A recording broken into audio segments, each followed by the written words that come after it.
Nawala naman ang tirahan na magit 300 tao sa Makati dahil sa sunog at ang gusto ngayon ng mga otoridad, umuwi na lang sa kanilang probinsya ang mga nasunugan. May live report si Bon Aquino. Bon. Yes, Igan, pansamantalang nananatili dito sa multipurpose hall sa likod ng Bliss Chapel dito sa Barangay Sembo, Makati City. Ang ilan sa mahigit 100 pamilya na nasunugan kahapon. Mahigit 300 individual o mahigit 40 pamilya ang apektado na nangyayaring sunog dito sa Barangay Sembo at Barangay Guadalupe Nuevo, Makati City kahapon. Karamihan sa mga nasunugan, mga informal settlers umano. Mga babae at mga bata ang narito sa evacuation center. Inaasikaso naman sila ng mga tauhan ng DSWD.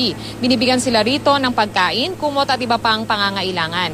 Igan, bibigyan din daw ng financial assistance ang mga nasunugan sa kondisyon na hindi na sila babalik sa nasunog na lugar at sa halip ay tatanggapin na lamang nila yung financial assistance at pwede rin nilang tagapin yung kanilang relokasyon. Igan?